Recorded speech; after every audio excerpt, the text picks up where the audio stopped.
April 27th, 711 CE, the edge of the Mediterranean Sea. A Berber general named Tariq ibn Ziyad, a former slave who had risen through the ranks of the Islamic Caliphate, stood on the North African shore, staring across 14 kilometers of dark water at a kingdom he had no right to conquer. Behind him, 7,000 men, most of them Berber soldiers who had never led an army, never sailed a fleet, never seen Europe. Ahead of him, the Visigothic Kingdom of Hispania, Christian Spain, 300 years old, millions of people, professional armies. He had 4 boats. The plan was crazy. Move 7,000 men across one of the most dangerous straits in the world, land on a hostile shore, and take over a kingdom before anyone knew what was happening. No extra help, no supplies, no way back. And if the story is true, Tariq would burn those 4 boats the moment his men reached the other side. No way home, only victory or death. So how does a former slave with no ships, no royal family, and no backup conquer one of the strongest kingdoms in Europe in less than 3 years? That's the story we're telling today. But before we start, if you like history that feels real and makes you think, hit that like button and leave a comment. It really helps more people who love the past see this video. Now, let's go back to the year 711. To understand how Tariq did the impossible, you need to know what he was up against and what was already broken before he ever stepped on European land. The year is 710 CE, 1 year before the invasion.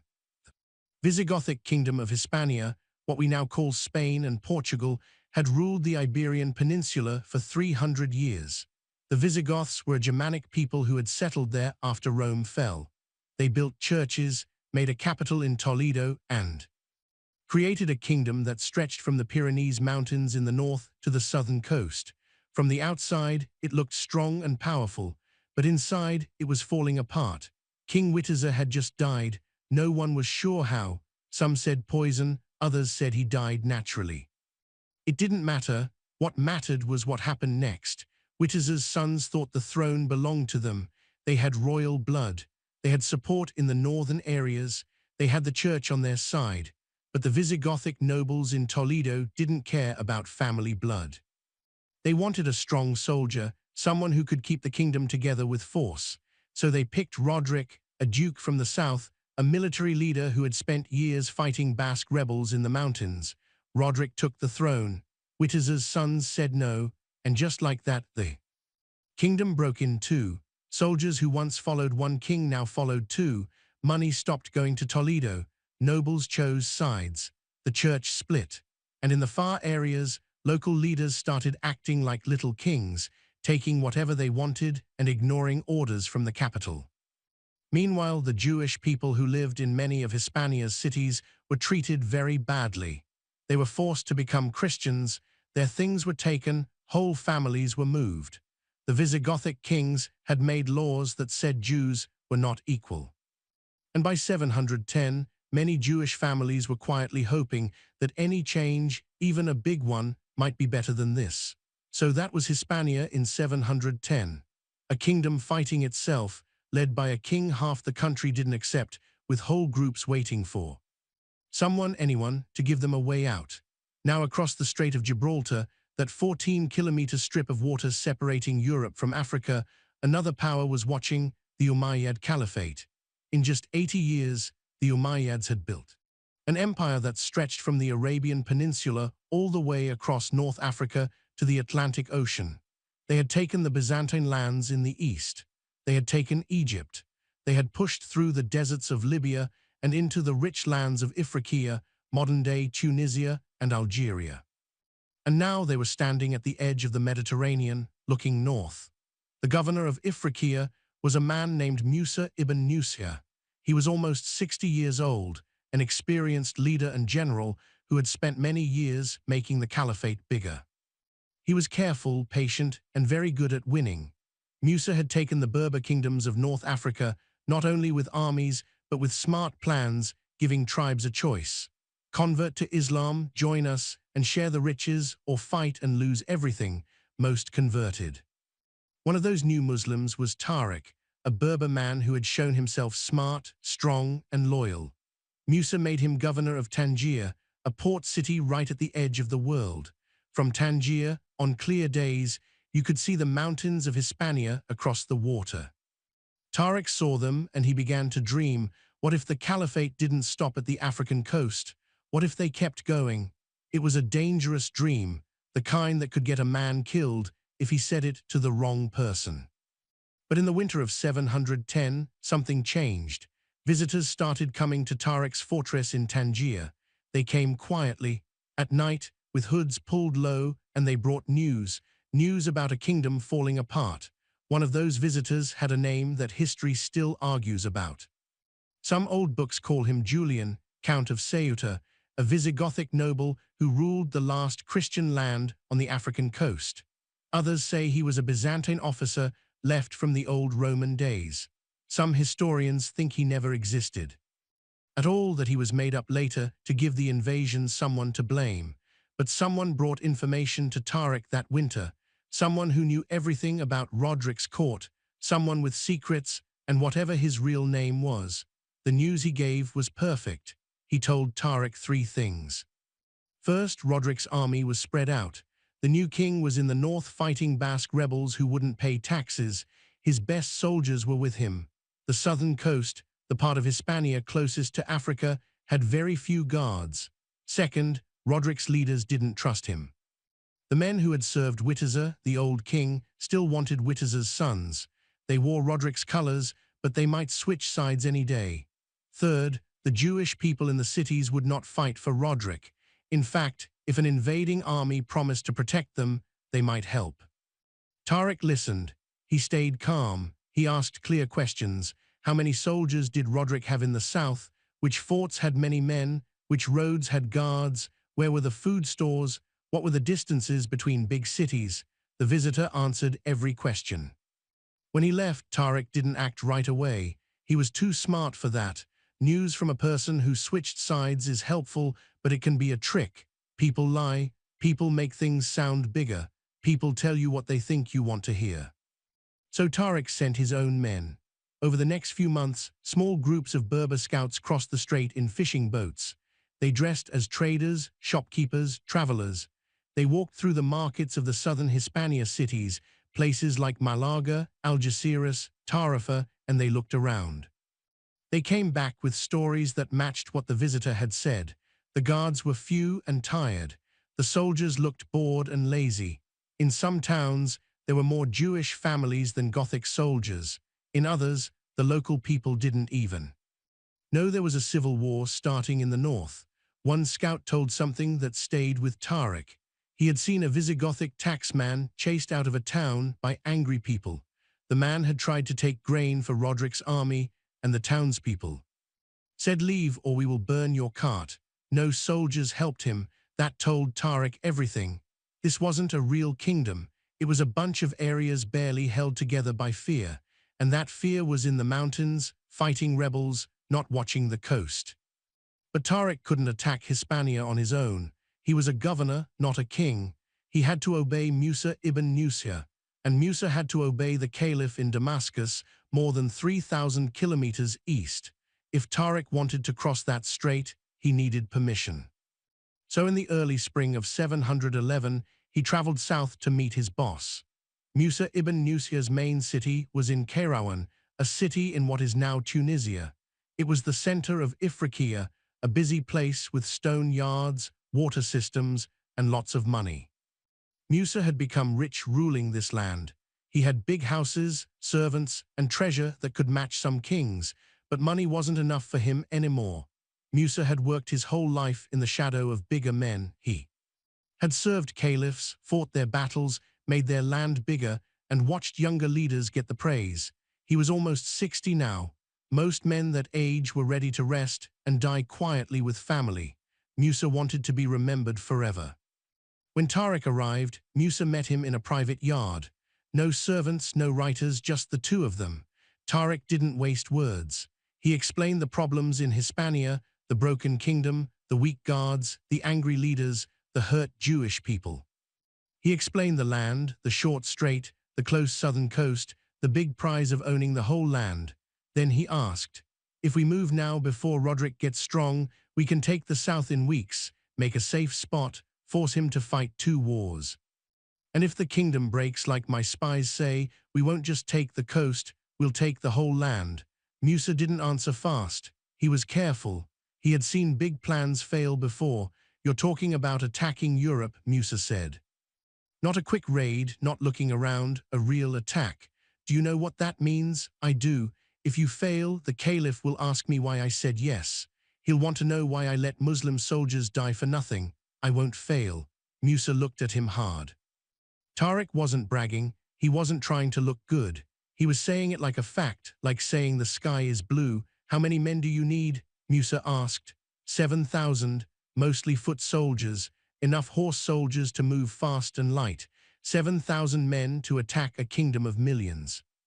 7,000 men to use a kingdom that's already hurting itself. Musa stood and walked to the edge of the yard. He looked out over the city, his city, the one he had ruled for almost 10 years. He was thinking about being remembered. If Tariq won, Musa's name would live forever. The governor who brought Islam to Europe, the man who grew the caliphate past Africa into the middle of Christian lands. If Tariq failed, Musa could say no, say it was not allowed, blame a bad leader. It was a smart risk, and Musa had won his life with smart risks. He turned back to Tariq. You can have 7,000 men, mostly Berbers. Your people will follow you. I'll give you a few Arab horse leaders to keep things in order. You'll cross the strait, take a safe spot on the coast and hold it. If things go like you say, I'll send more men. If not, you come back. Tariq nodded. But know this, Musa kept talking, his voice lower. If you cross that strait and take land in Hispania, you can't lose quietly. Either you win big or you die. Trying and failing, there is no middle. Do you agree? Tariq looked right at him. I agree. Musa gave a small smile. Then go get your men ready, Tariq. He stopped. Don't make me sorry. Tariq went back to Tangier and started building his army. 7,000 men, most of them Berbers, men from the tribes of the Atlas Mountains, the Sahara, the coastal plains. They were good fighters, but they weren't trained soldiers like the Romans or Persians. They were tribe warriors who had become Muslim in the last few years and now fought for the caliphate. Mixed in were a few hundred Arab horse soldiers, men from the Arabian Peninsula, from Syria, from the eastern lands. These were the best, the ones who wore metal shirts, rode the fastest horses, and everyone respected them. Tariq split his army into groups. He picked leaders and started training them, not fancy moves. There wasn't time for that. But the simple things, how to move fast, how to hold a line, how to fight together instead of alone. He also started getting boats. This was the hardest part. Tangier wasn't a big port. It didn't have a navy. Tariq had to take fishing boats, trading ships, anything that could carry men and things across the strait. He got 4 big ships, enough to move a few hundred men at once. It would take weeks to move the whole army across, weeks when they could be caught. If the Visigoths found out and sent even a few ships, everything would end. But Tariq had one big help. No one was looking. Roderick was still in the north.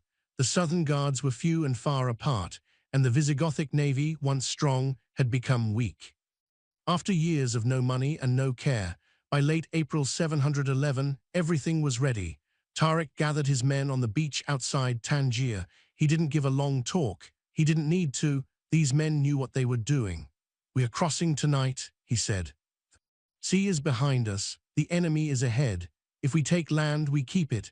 If we are pushed back, there's nowhere to go, so don't plan to go back. One of the younger soldiers, only 20, put up his hand. Sir, what if the boat sinks? Tariq looked at him. Then you swim. No one laughed. It wasn't a joke. That night, under a sky with no moon, the first group of soldiers climbed into the boats and left the African shore. Tariq stood at the front of the first boat, hand on the mast, eyes on the dark shape of the northern coast. 14 kilometers of black water, a kingdom of millions on the other side, and no way back. The crossing took 4 hours. 4 hours of cold wind, black water, and the sound of wood bending under the weight of armed men who couldn't swim. Tariq's boat was too full. 30 soldiers in a boat made for 20. Some sat, some stood. All of them held the sides or each other to stay steady as the boat moved in the waves. The Strait of Gibraltar is tricky. It looks small, 14 kilometers at the narrowest, but the water moves fast and wild. The Mediterranean and the Atlantic meet here, and the currents change without warning. A boat going north can suddenly go east or west by a strong pull that can flip it. Tariq had hired local fishermen to steer, men who knew these waters, who had crossed their whole lives, but even they looked scared. One of the soldiers leaned over the side and got sick. Then another. The smell of sickness mixed with salt air and sweat. No one talked. There was nothing to say. Halfway across, the wind got stronger. The boat leaned hard left. A box of supplies slid across the floor and almost fell into the water before two men grabbed it.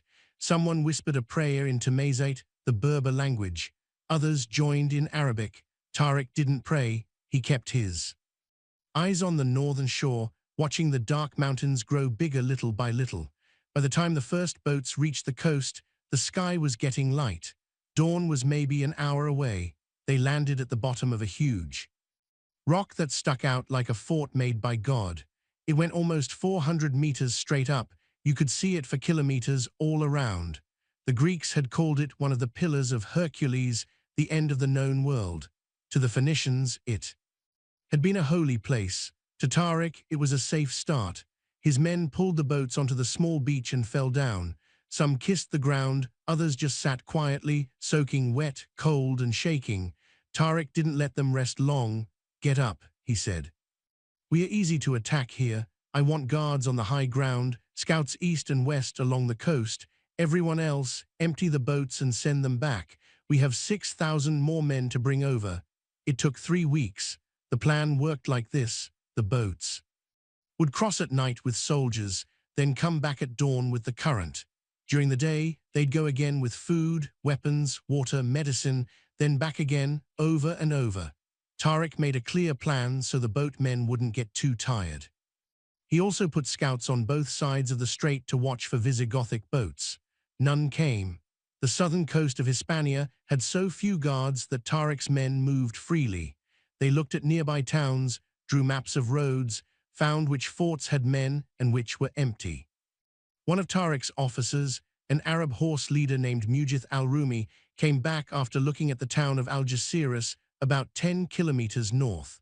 The guards, there may be 50 men, Mujith said. They didn't even stop us. We rode right by them. I don't think they've gotten orders in months. Tariq nodded. Did they see you? Yes. And they didn't send a messenger to Toledo. No, they just watched us go. That told Tariq something big. The local leaders either didn't think an attack was real or they didn't care. Either way, it gave him time. By mid-May, the whole army, 7,000 men, was on European land. Tariq stood on the beach and looked at his army. Berber foot soldiers with spears and round shields. Arab horse soldiers, bowmen, a line of camels and mules for supplies. It wasn't a huge army compared to the great empires, but it was trained, fast, and ready. The question now was what to do with the boats. Here's where history gets tricky. Later writers, many years after, said that Tariq told his men to burn the boats the minute the last soldier landed. The story became famous. A leader so sure of winning that he took away any way back, making his men fight or die. But did it really happen? Some historians say no. Burning 4 big ships would be a waste. Tariq needed them to send letters back to Musa, to get supplies, to stay in touch with North Africa. Burning them made no sense for planning. Others say Tariq didn't have to really burn the boats to make the same point. He just needed his men to believe there was no going home. What we know for sure is this. Tariq's men knew they were alone. No more men were coming unless they took land and kept it. No rescue ships were waiting. They had come to enemy land with food for a few weeks, and after that, they'd have to take food from the land or go hungry. Whether the boats burned or not, the idea was the same. There was no going back. On the morning of May 20th, Tariq gathered his army at the bottom of the Great Rock. He climbed on a big stone so everyone could see him. The men stood in loose lines, foot soldiers in front, horse soldiers behind, supply men in the back. Tariq wasn't a great speaker. He didn't have fancy words like the Arab leaders or wild energy like a tribe chief. He was a soldier, simple and straight, but his men respected him. They had followed him this far. Now they needed to know what was next. He spoke in Arabic first, then had someone say it in Tamazight so the Berber soldiers could understand. "You're standing on European land," Tariq said, "a continent that has never been taken by Muslim armies, a land ruled by Christian kings who think their God makes them unbeatable." He stopped. "They're wrong," some of the men smiled. "We didn't cross this strait to take a few towns and go home. We crossed because this kingdom is weak, broken, fighting itself, and we're going to use that." He pointed north toward the inside of the land. "Roderick, the Visigothic king, is in the mountains right now, fighting rebels. He doesn't know we are here. His guards are spread out. His leaders don't trust each other. His people are taxed until they're starving. And his enemies inside. His own kingdom are waiting for someone to give them a reason to switch sides." Tariq let that sink in. "We're going to be that reason." He got down from the stone and walked along the front line, looking his men in the eyes. "Here's the truth," he said. "We are 7,000, they are millions. We have no ships behind us, no food lines, no extra men unless we earn them. The sea is at our backs. The enemy is ahead. You have two choices, fight and win or die here." One of the younger soldiers, the same one who asked about the boat sinking, spoke up. "What happens if we lose a fight?" Tariq stopped and looked at him. "Then we lose the war," he said simply. "We don't have enough men to lose fights and keep going. Every fight has to win, every choice has to be right. There's no room for mistakes." The weight of that fell over the army like a heavy blanket. "But here's what they don't have," Tariq kept going, his voice a little louder. "They don't have togetherness, they don't have trust. They don't have a reason worth dying for. We do. We didn't come here for gold or captives or fame. We came here because this land is close enough to take, and we have the heart to take it." He pointed at the rock behind them, the huge stone that would carry his name forever. "That rock is ours now. This beach is ours. And every kilometer we walk north becomes ours, not because we are stronger than them, but because we want it more." The men started to whisper, not worried, agreeing. "So here's the plan," Tariq said. "We move fast. We don't attack forts for days. We go around them. We don't fight battles we don't need to. We make the enemy come to us, and when Roderick finally knows we're here and marches south to stop us, we'll be ready." He pulled out his sword and held it up. "This is a war of speed and heart. If we're faster and braver than they are, we win. It's that simple." He put the sword away. "Now get your things. We march in 1 hour." The army moved out in lines, going northeast along the coast. Tariq put scouts ahead of the main group, horse soldiers that went 5 to 10 kilometers forward, looking for enemy groups, checking roads, finding towns. The first town they reached was called Cartier, a small fishing village with maybe 300 people. The local Visigothic leader took one look at Tariq's army and ran away. The town's people stayed. Most of them were farmers and fishermen who didn't care who ruled as long as the taxes didn't get worse. Tariq didn't take over the town. He just walked through, bought food with silver, and kept going. The second town was bigger, a few Visigothic soldiers were in an old, broken Roman fort. Tariq sent a messenger. The message was simple: "We're not here to hurt your town. Give up the fort, promise not to fight us, and you can keep your jobs and things. Fight, and we'll burn the fort with you inside." The leader didn't wait. He opened the gates. Tariq left 10 men to guard the fort and moved on. By the end of the first week, his army had gone over 80 kilometers without fighting one battle. The Visigoths still didn't know he was there, but that was about to change. News reached Toledo 3 weeks after Tariq landed. A trader going south from Malaga came to the royal court with news that sounded crazy. A foreign army, thousands of men, he said, had crossed from Africa and was moving north along the coast. They weren't stealing, they were taking over. The court leaders didn't believe him. "Thousands," one said. "How could thousands of men cross the strait without anyone seeing?" The trader said, "Yes, I saw them myself. Berber soldiers, horse soldiers, they're taking towns without fighting." The leaders sent him away, probably lying, probably saw a few raiders and got scared, but the trader wasn't lying. By early June 711, Tariq's army had gone over 150 kilometers inside the land, and the Visigoths were only just starting to understand what was happening. The first real fight came at Cartagena. It was a strong city on the coast, one of the biggest in southern Hispania. Romans had built it long ago as a navy base, and the Visigoths kept it as an army place. It had walls, about 400 soldiers, a leader named Theodemia, who really knew how to fight. Tariq didn't want to wait outside for weeks. Waiting takes time, and time was the one thing he didn't have. If Roderick heard about the attack and brought the royal army, Tariq needed to be ready, not stuck outside walls waiting. So he tried something else. He sent messengers to Theodemia with a letter. "You've seen the size of my army," the letter said. "You know your guards can't stop us. I'm offering you a deal. Give up the city, promise not to fight us, and you keep your job, your land, and your money. You'll rule Cartagena like always. You'll just pay us instead of Roderick. Say no, and we'll take the city with fighting. You'll lose everything." Theodemia wasn't a dreamer. He was a smart man who knew numbers. He had 400 soldiers. Tariq had 7,000. The walls of Cartagena were good, but not good forever. And even if he held for weeks, what then? Would Roderick send help? Roderick didn't even know Tariq was there yet. Theodemia said yes to the deal. He opened the gates, gave official control of the city, and promised not to fight. In return, Tariq let him stay as leader under Muslim rule. Theodemia would collect taxes, keep peace, and run the city like before. The only change was some money now went to Tariq instead of Toledo. It was a smart move. Theodemia became the first Visigothic noble to work with the invaders, and he wouldn't be the last. Once people heard that giving up didn't mean death or losing everything, other leaders started thinking again. Why die for a king who might not win the year? But Cartagena wasn't the only reason Tariq moved so easily. There was another big reason, one that most of the later Christian stories tried to hide or forget. The Jewish people opened the gates. In almost every big city Tariq came to, the Jewish people made the same choice. The Visigoths had hurt them for years, and the Muslims promised safety.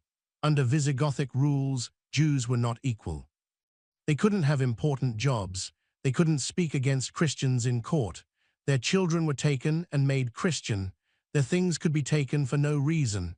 And sometimes, when a king wanted to hide his own mistakes, there would be a tax on Jews.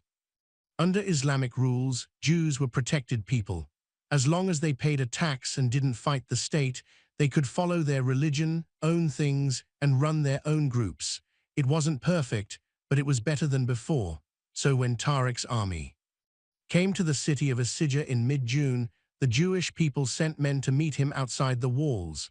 "The guards have about 200 soldiers," they told him. "Most of them don't want to fight. If you promise our people will be safe, we'll make sure the gates are open when you come." Tariq promised. 2 days later, his army walked into Asija without fighting. The Visigothic soldiers had already run away.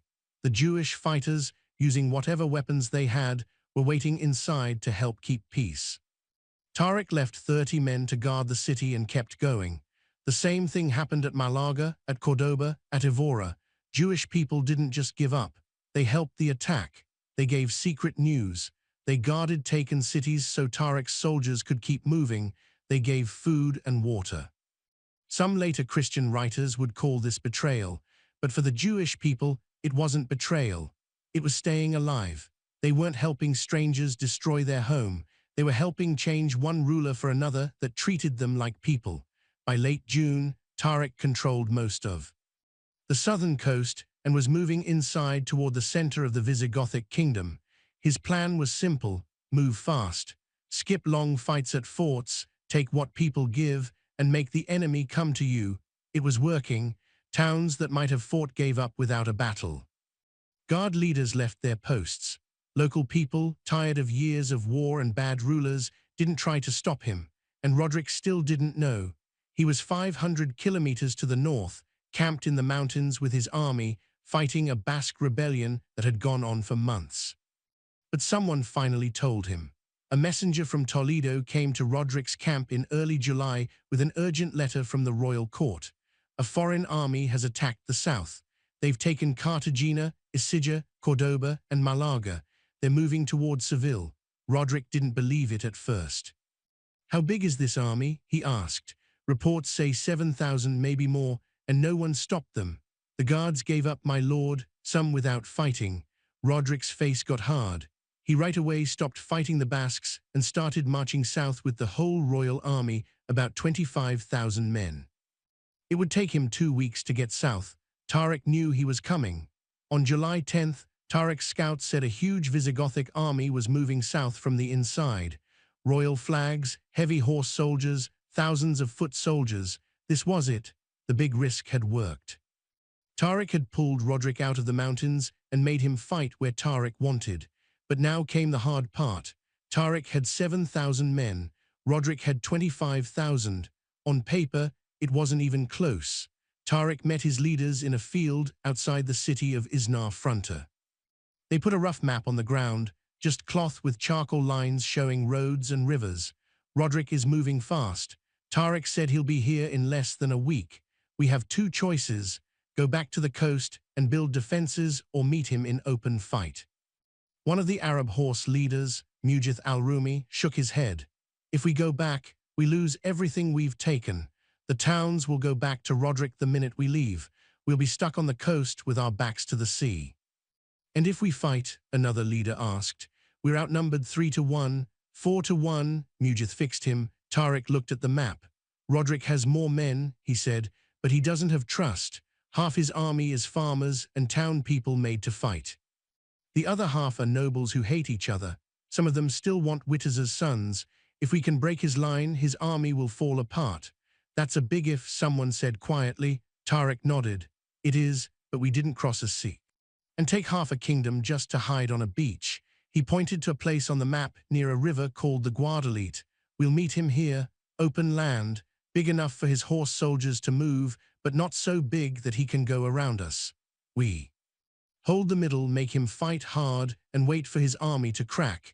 "And if the cracks don't come?" Mujath asked. Tariq looked at him. "Then we die, but we make them pay a lot." The leaders looked at each other. No one said no. They had crossed the sea, burned the boats, or might as well have. There was no way home except through Roderick's army. Tariq stood. "Get the men ready. We march at dawn. In 5 days, we're either going to take this kingdom or we're going to be buried in it." July 19th, 711 CE. 2 armies looked at each other across a flat field near the Guadalete River somewhere in southern Hispania. The exact spot is lost. Some say it was near Medina Sidonia, others closer to what's now Jerez. It doesn't matter. What matters is what happened there. On one side, King Roderick's royal army, 25,000 men, Gothic heavy horse soldiers in full armor, foot soldiers from the areas, spearmen, bowmen, the biggest army the Visigothic Kingdom could put together fast. On the other side, Tariq's attack army, 7,000 men, Berber foot soldiers, horse soldiers, no big weapons, no walls, just soldiers who knew they had nowhere to run. The chances weren't good, but Tariq wasn't counting on chances. He was counting on something else. Roderick got there first. His army had marched hard from the north, going over 400 kilometers in less than 2 weeks. The soldiers were very tired. The food wagons were far behind, but Roderick didn't care. He needed to stop this attack fast, hard, and so everyone saw he had a name to fix. The fact that a foreign army had walked into his kingdom, taken many cities, and met no real fight, that made him look weak, not in control. If he didn't beat Tariq here, the nobles who already didn't like him would start planning against him. So Roderick didn't just bring soldiers, he brought a show. He rode onto the field in a cart pulled by white mules, an old Roman style to look like a great king. He wore robes of purple silk and a gold circle on his head, his personal guards around him. In shiny armor carried flags with the royal sign. It was a show, a message to his own army as much as to the enemy. "I am your king, I am too strong to touch." Tariq saw the cart from across the field and almost laughed. "He's making himself easy to hit," Mujath al-Rumi whispered beside him. "Let him," Tariq said. Too much pride makes men careless. Tariq's army had come the night before and set up a defense spot on a small hill with the river behind them. It wasn't perfect if they lost. There was no way to run, but it gave them higher ground and made Roderick attack uphill.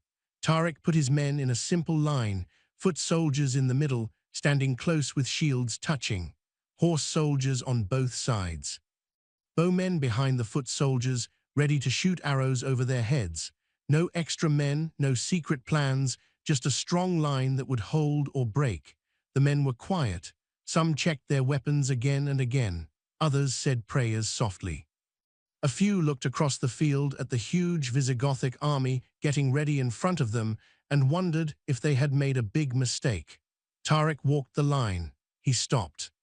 In front of a young Berber soldier, only 20 years old, who was holding his spear so tight his hands were white. "First battle?" Tariq asked. The soldier nodded. "You scared?" Another nod. Tariq put a hand on his shoulder. "Good. Being scared keeps you careful. Just remember, they're more scared of us than we are of them." "How do you know?" "Because we chose to be here," Tariq said. "They were made to come." He walked on. At noon, the battle started. Roderick's leaders set up in the usual Visigothic way. Heavy horse soldiers on both sides, foot soldiers in the middle. The king himself stood on a hill behind the lines where he could see everything. The plan was simple. The horse soldiers would charge Tariq's sides, break through and go around the middle. Foot soldiers would keep Tariq's line busy. Once the sides fell, the battle would be done. It should have worked. At 12:30, Roderick's right side horse soldiers started their charge. 300 Gothic riders, nobles in armor on huge war horses, ran across the field in a point shape. The ground shook, dust flew up in clouds. It was meant to scare foot soldiers before they even got hit. Tariq's left side got ready. The Berber foot soldiers put the ends of their spears in the ground and pointed the sharp parts forward, making a wall of points. Bowmen behind them shot a big group of arrows. Hundreds of arrows flew up and fell on the charging horse soldiers. Horses screamed, some fell down, but the charge kept coming. The Gothic horse soldiers hit Tariq's line like a big hammer. The noise was huge. Metal hitting metal, men yelling, horses crying.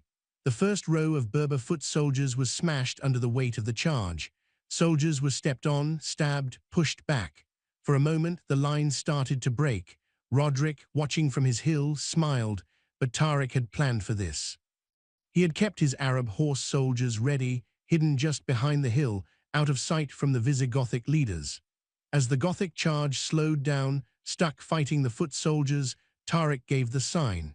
His horse soldiers went around the side and hit the Goths from the side. What had been a strong charge turned into mess. The Gothic riders were now fighting on two sides, foot soldiers in front, horse soldiers on the side. They couldn't move well, couldn't get together again. In minutes, the charge broke. The ones still alive went back, hurt and mixed up. Tariq's left side held. On the other side of the field, the same thing happened. Roderick's left side horse soldiers charged Tariq's right side and fell into the same trick. Hidden horse soldiers, side attack, mess. But this is where things went bad for Roderick. Because the leaders on his left side, the ones leading the charge, didn't really want to follow him. They wanted Witiza's sons. These were men who had promised to follow Roderick when he took the throne, but only because they had to. They hated him. They wanted him gone, and they had been waiting for a chance. This was it. As the fighting got harder on the left side, the leaders suddenly pulled back. Some stories say they ran away.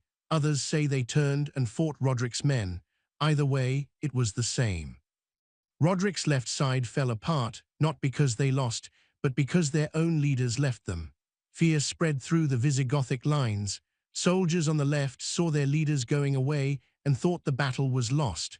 They broke lines and ran. The foot soldiers in the middle, seeing the left side break, started to shake. Roderick saw it from his spot. He yelled orders, sent messengers, said he would punish them. None of it worked. His army was breaking. In a last big try, Roderick did something no king should do. He left his safe spot and rode into the battle himself.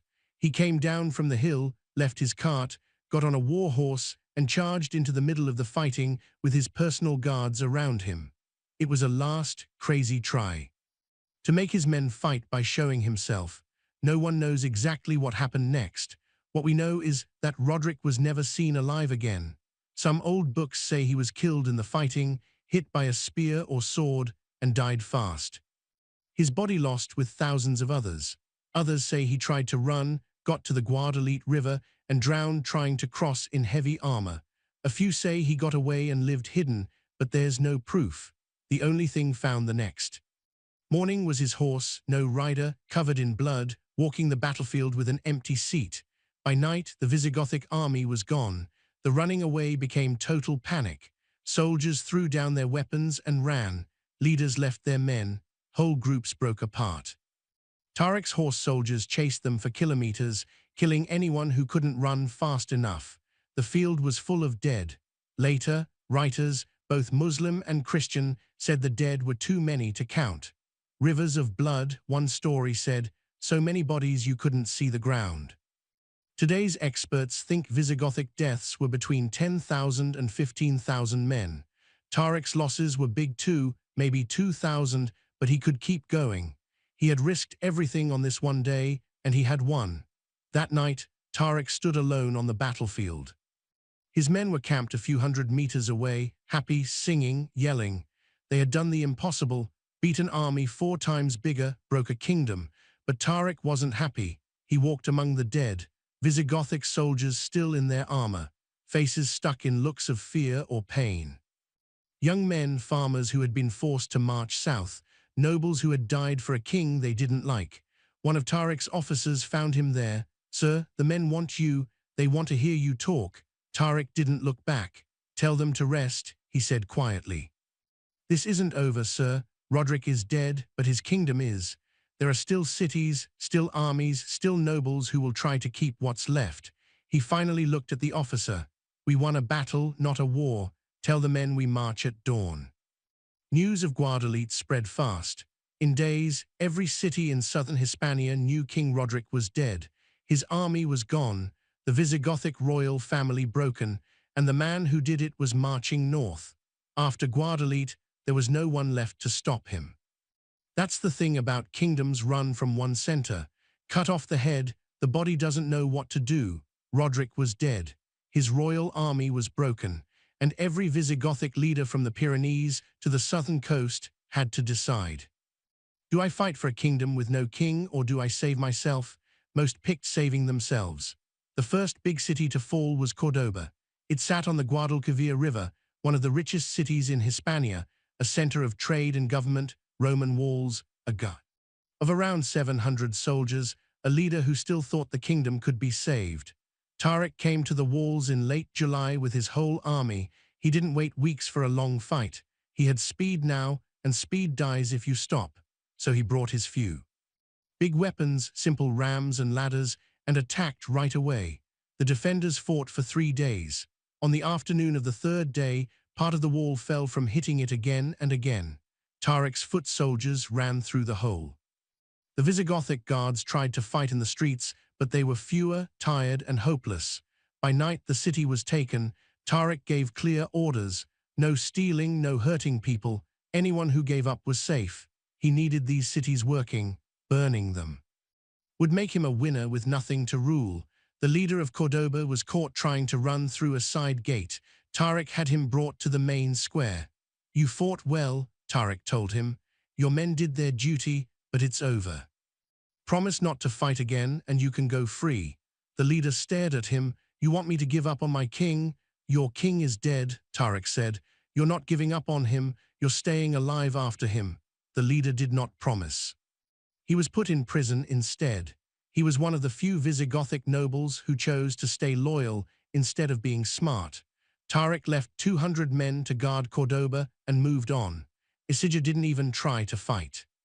When Tariq's army showed up outside the walls in early August, the city gates opened before he could get his soldiers ready. A group of local leaders came out to talk. "We heard what happened at Guadalete," one of them said. "We heard what happened at Cordoba. We're not soldiers. We're just people who run the city and sell things. We just want to live." Tariq gave them the same deal he had given everyone else: accept Muslim rule, pay money to us, keep your houses and jobs. They said yes. Tariq didn't even go inside the city. He left 50 men to watch things and kept marching. Seville was different. It was the main church city of the Visigothic Kingdom, home to the big archbishop, the center of church power in the south.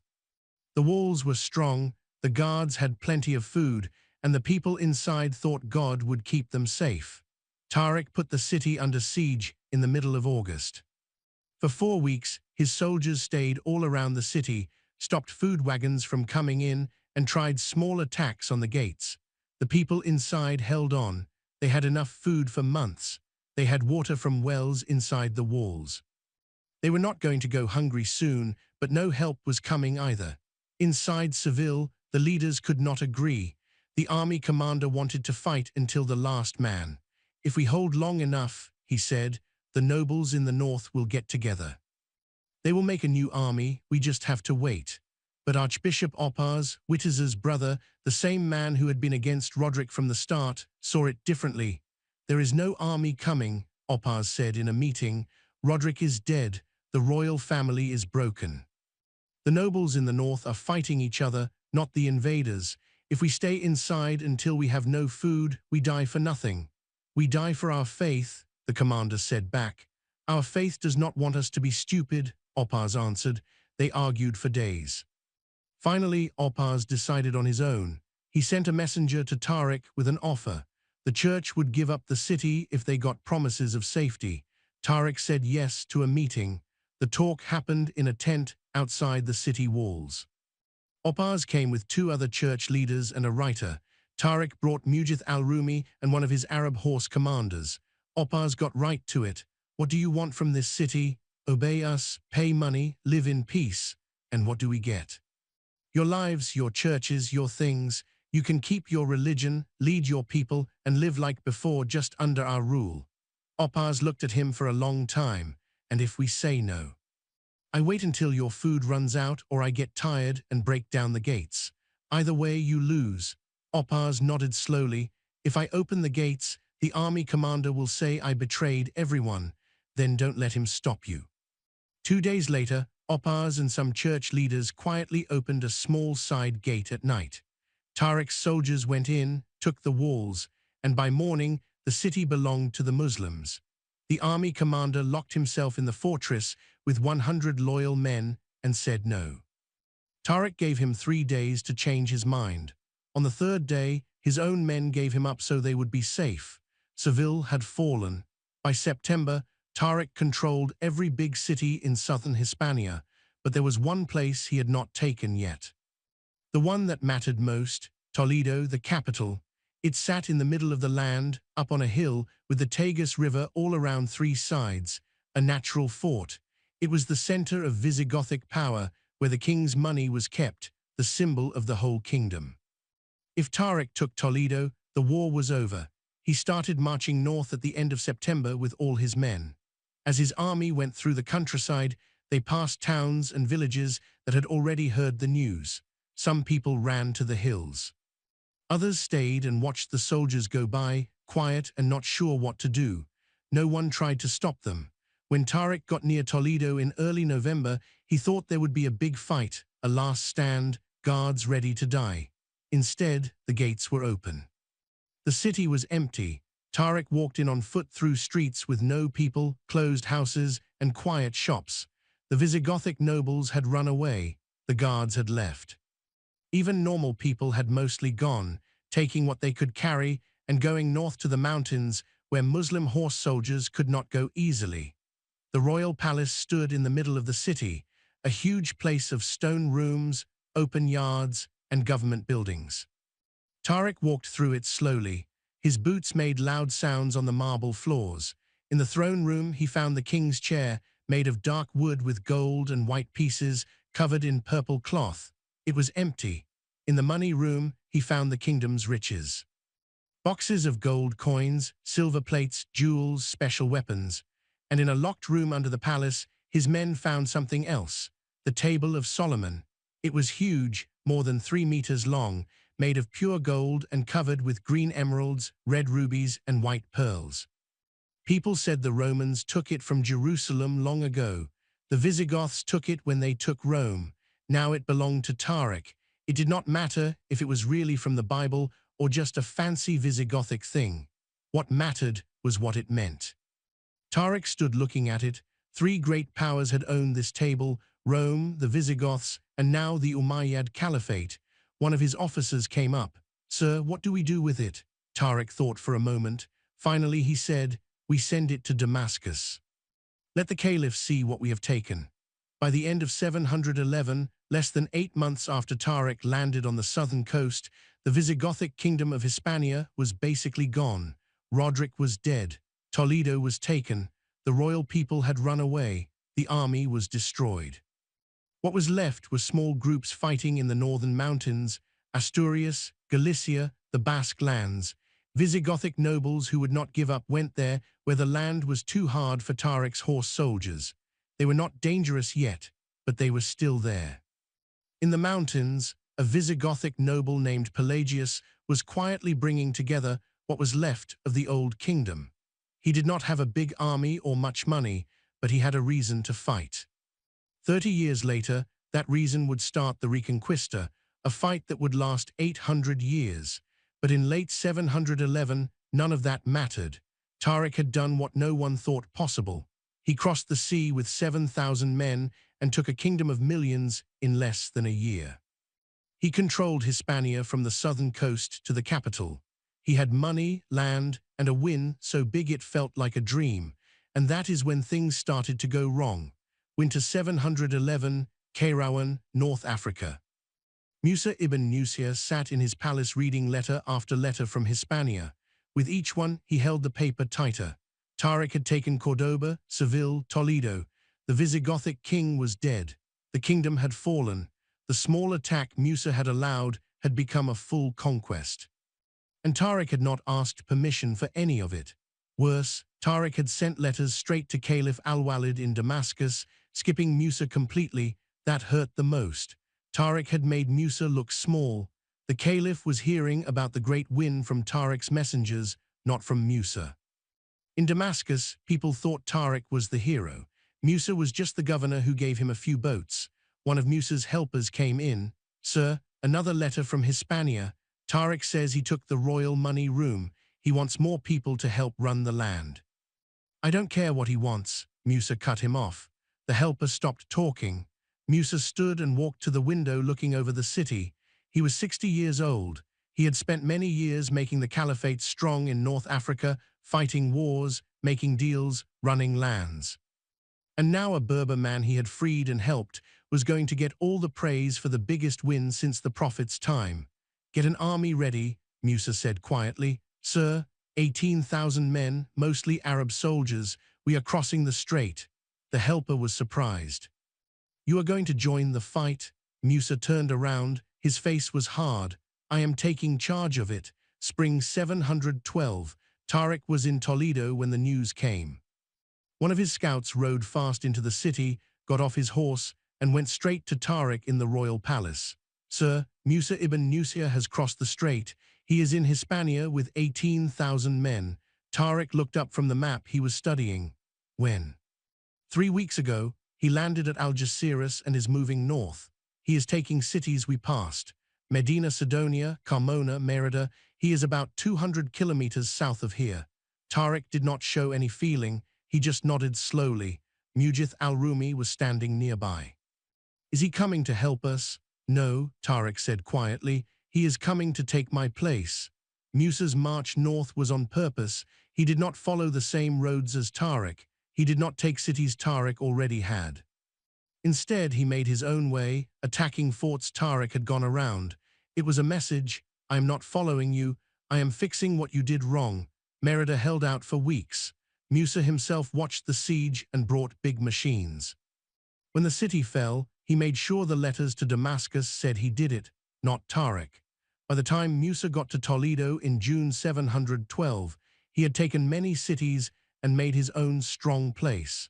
Tariq met him outside the city gates with soldiers to show respect. It was the first time the two men had seen each other since Tariq crossed the strait. Musa got off his horse and walked to Tariq. His face showed nothing. Tariq bowed a little to show respect to his boss. Musa did not bow back. Instead, he took a riding whip from his belt and hit Tariq hard across the face.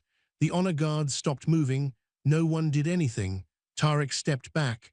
Blood ran from a cut above his eye. He did not put up his hand to stop it. He did not speak. Musa stepped closer. His voice was low and angry. You went into Hispania without my okay. You took cities without telling me. You sent letters to the Caliph like you were the boss. You forgot who you are. Tariq looked at him but said nothing. Musa hit him again. You are a freed slave, governor of a small port. You lead because I let you. You win because I gave you men and boats. But you act like this conquest is yours. He pushed Tariq back. It is not. It is mine. Every city, every piece of gold, every win belongs to the Caliphate. And I speak for the Caliphate here, not you. Tariq wiped the blood from his face and finally spoke calm. I did what had to be done. You did what you were not told to do. If I had waited for your okay to take Toledo, Roderick's people would have made the north strong and we would be fighting for 10 more years. I moved fast because we had the chance. You moved fast because you wanted to be famous, Musa said back. Tariq did not argue. There was no use. Musa put away his whip and turned to all the officers, his and Tariq's. From now on, I am in charge of everything in Hispania. Tariq ibn Ziyad will still serve, but under me. All plans for moving soldiers, attacks, and running the land will go through me. Do you understand? The officers nodded. Musa looked at Tariq. You will come with me for the next part. We are going northwest to lands you did not take. And you will do exactly what I say. Tariq bowed his head. Yes, sir. For the next year and a half, Musa and Tariq fought together across Hispania, but it was not equal. Musa was the boss. He took charge of every big fight. When Zaragoza fell, Musa's name went on the letter. When Tarragona gave up, Musa took the deal. When the Northwest lands said yes, Musa signed the papers. Tariq became just a helper officer. The soldiers still liked him, and he was still good in battle, but he could not decide anything on his own like before. The two men hardly talked. Musa sent letters to Damascus that said, I have taken Hispania with help from my officers, including Tariq ibn Ziyad.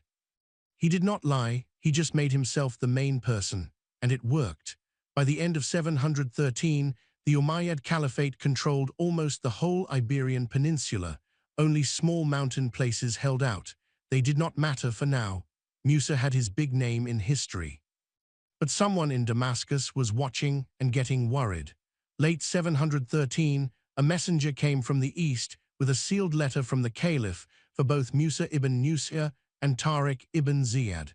Musa opened it in his headquarters in Seville with Tariq there. The letter was short. Come back to Damascus right away. Bring a full story of the conquest, the treasures you took, and some of the defeated people. The Caliph wants to see your wins himself. It sounded like a great honor to show their victory to the Caliph and get thanks. But Musa knew better. Caliph Al-Walid was dying. His brother Sulayman was getting ready to be the next Caliph. And Sulayman hated Musa. They had fought years ago over a job, and Sulayman never forgot. If Musa went back now while Al-Walid was dying, he would walk into danger. But he could not say no to the Caliph. Tariq saw Musa's face. What is it? Musa gave him the letter. Tariq read it and gave it back. We have to go home, Musa said quietly. Both of us. Is that normal? It is dangerous. Tariq did not ask more. He knew enough about powerful people to understand that big wins make enemies. When do we leave? Tariq asked. 2 months. We will collect the treasure, pick some prisoners to show, and go east. Musa stood and looked out the window. Outside, Seville was bright under the sun, a city he had taken, a land he had won. But it was not really his. It belonged to the Caliph, and the Caliph could take it away anytime. Get your things ready, Musa said without looking back. Whatever happens in Damascus, we are not coming back here. The trip from Hispania to Damascus was more than 4,000 kilometers. It took Musa and Tariq 6 months. They traveled with a long line of animals that went almost a kilometer. Hundreds of camels and mules carried the riches of the Visigothic Kingdom, boxes of gold coins, silver plates, special armor, jeweled church crosses, rolls of silk, boxes of books from Toledo, and the table of Solomon, wrapped in cloth on a strong cart pulled by 8 oxen. Behind the treasure walked the prisoners, Visigothic nobles in chains, sons of beaten leaders, churchmen who would not promise loyalty. They walked in lines watched by guards. Their nice clothes were now dirty and torn. It looked like a big victory march to show the Caliphate's power. But for Musa and Tariq, it felt like going to their own funeral. They went through North Africa first, Kairouan, Tripoli, Alexandria. In every big city, local leaders came out to say hello. Crowds came to see the winners of Hispania. Poets said nice words. Children threw flowers. Musa smiled a little and gave talks and went to big meals. He acted like the winning general, but inside he was scared.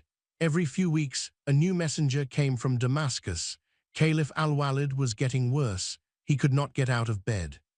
Suleiman was already acting like caliph, giving orders, and Suleiman had said clearly, when he became caliph, he would get rid of Al-Walid's friends.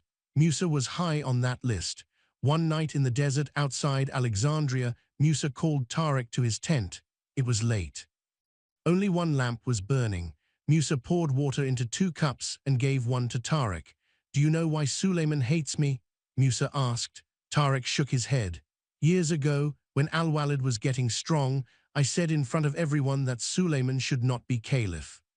I said he was not good enough. I was right, but that does not matter," he remembers. Tariq drank his water and said nothing. "When we get to Damascus," Musa went on, "Al-Walid will probably be dead. Suleiman will be caliph and he will destroy me." "Why are we going then?" Tariq asked. "Because if we do not go, he will call us traitors and send an army to get us. At least this way I can show the treasure and say I served well. Maybe it will save my life." He looked at Tariq. "But you should know, whatever happens to me will happen to you too. You work for me. If he wants to hurt me, he will hurt you." Tariq looked right at him. "Then we are both walking into a trap." "Yes. And there is no way out." Tariq put down his cup. "Then we walk in with our heads high." Musa looked at him for a long time, then he nodded. "You are a better man than I thought. You never thought I was good," Tariq said. Musa almost smiled. "No, I did not." They got to Damascus in early 715. The city was huge, one of the greatest cities of the Muslim world. White stone buildings, markets full of people from far away, the big new mosque still being built. Musa and Tariq were met outside the gates by serious men and soldiers who watched them like they were already prisoners. No happy crowds, no flowers. "The caliph is very sick," one man said. "You will wait until he can see you." They waited 3 weeks. They stayed in a nice house on the edge of the city, but guards were all around. They were not free to go. Musa walked back and forth, wrote letters, tried to talk to friends in the palace. Most did not answer. Tariq just waited quietly. On the 23rd day, a messenger came. "The caliph will see you now." The throne room was big and cold. Caliph Al-Walid sat high up, very thin and pale, his hands shaking on the chair. Musa and Tariq went in and knelt. "Stand," Al-Walid said weakly. They stood. The caliph looked at them like he was trying to remember who they were. "You took Hispania," he said finally. "Yes, my caliph," Musa answered. "Show me." Servants brought the treasures. They opened boxes of gold, put jewels on silk, walked the chained nobles in front of the throne. Finally they showed the table of Solomon. It shone even in the dark room. Al-Walid leaned forward a little. His eyes got big. "Is it real?" he whispered. "We think so, my caliph." Al-Walid looked at it for a long time, then he sat back tired. "You have done well," he said quietly. "The caliphate owes you." Musa bowed low. "Thank you, my caliph." But Al-Walid was not done. "However," he said, his voice a little stronger, "there are complaints. People say you acted alone, that you kept treasure for yourself, that you were slow to send it here because you wanted it." Musa's face went white. "My caliph, I would never." Al-Walid raised a hand. "I am too old and sick to check these stories. My brother will do it when he is caliph." The room got quiet. Everyone knew what that meant. Al-Walid waved his hand to say they could go. 6 days later, Caliph Al-Walid died. Suleiman became caliph right away. In less than a day, Musa ibn Nusayr was called to see the new caliph. Tariq was not asked to come.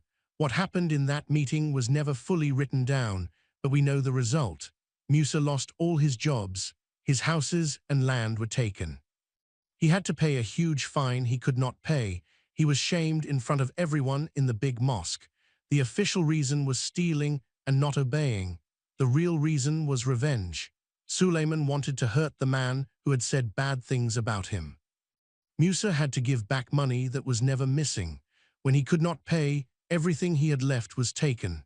He died 2 years later poor and forgotten by the empire he had made bigger. Tariq's story is harder to follow after that. Some books say he was sent away from the army and lived quietly in Damascus until he died. Others say he was put in prison for a while and then let go. A few say he was killed, but there is no proof. What we know for sure is that after 715, Tariq ibn Ziyad is gone from history. The man who crossed the Strait of Gibraltar with 7,000 men and took a kingdom just disappeared. No grave, no statue, nothing official, just a mountain that still has his name. Stop and think about that. Tariq and Musa did something impossible. They brought the caliphate into Europe. They beat a kingdom that had lasted 300 years. They brought huge riches to the caliph, and their prize was shame, being poor, and being forgotten. Because in big empires, it is not what you do that matters most. It is who your friends are, who owes you, who can keep you safe when things change. Tariq and Musa had no powerful friends. They were winners without protection, and so the empire threw them away. Tariq disappeared. Musa died in shame. The men who took Hispania were erased by the same empire they made bigger, but the conquest did not disappear. In just one generation, the land became something the Visigoths never dreamed of. The Muslims called it Al-Andalus. And for the next 781 years, it was one of the greatest places in the whole medieval world. By the year 800, less than 100 years after Tariq landed, Cordoba was the biggest city in Western Europe, more than 500,000 people. Paris had maybe 25,000. Cordoba had stone roads, public libraries, more than 70, clean water from old Roman pipes that most European cities would not have again for 600 years. At night, the main streets had lights so you could walk safely. Most of Christian Europe still lived in wooden houses, threw dirty water in the streets, and died from sicknesses that doctors in Al-Andalus already knew how to fix. The Great Mosque of Cordoba, started in 784, had 856 columns and room for 40,000 people to pray. It is still there today, one of the most beautiful buildings in Europe. But Al-Andalus was not just buildings. Jewish people, who were treated terribly under the Visigoths, lived their best years there. Jewish thinkers, writers, scientists, and doctors did great work that could not happen anywhere else in Europe. Maimonides, one of the most important Jewish teachers ever, was born in Cordoba in 1135. His ideas helped Jewish, Christian, and Muslim people for hundreds of years. Christians lived there too. They were called Mozarabs. They used Arabic words and ways, but kept their Christian faith. They had their own judges, churches, and rules. Was it perfect? No. Non-Muslims paid extra taxes. There were some rules and sometimes bad treatment, especially later when things got harder. But for that time, it was amazing. Muslim, Jewish, and Christian teachers worked together, read the same old Greek books, and talked about big ideas in the same places. They saved the writings of Aristotle, Plato, and Galen that were lost in the rest of Europe. Those saved books later helped start the Renaissance. Algebra, the number zero, better surgery tools, and new star knowledge all came through Al-Andalus to the rest of Europe. When European kings could only make an X for their name, the ruler of Cordoba had a library with more than 400,000 books. That is what Tariq's conquest made possible. But the Christian kingdoms in the north never forgot. They saw Al-Andalus as land that was stolen and had to be taken back. In 722, just 11 years after Tariq landed, a Visigothic noble named Pelagius started a small fight in the mountains of Asturias. His men won a tiny battle at Covadonga Only 300 men, not important for the war, but it became a big symbol. The Reconquista had started. For the next 771 years, the Christian kingdoms slowly pushed south. They took Toledo in 1085, Zaragoza in 1118, Cordoba in 1236, Seville in 1248. And on January 2, 1492, 781 years after Tariq crossed the water, the last Muslim city, Granada, gave up to King Ferdinand and Queen Isabella. Al-Andalus was finished. What happened next was terrible. 4 months later, Ferdinand and Isabella made a law called the Alhambra Decree. All Jews had to become Christian or leave Spain. Tens of thousands ran to North Africa, the Ottoman Empire, anywhere safe. Those who stayed and said they changed were watched and hurt by the Spanish Inquisition. Muslims got the same order a few years later. Mosques were broken or made into churches. Libraries were burned. Speaking Arabic was against the law. Hundreds of years of Muslim and Jewish culture were destroyed on purpose. Spain became only Catholic. For the next 500 years, the story of Al-Andalus was told as a bad time, an invasion, something dirty that was finally cleaned. Only in the last few years have people started to look again at what was really lost. Here is what we know. When Al-Andalus ended, Europe lost its best places for learning. The work of sharing books stopped. Science slowed down. The living together of different religions ended.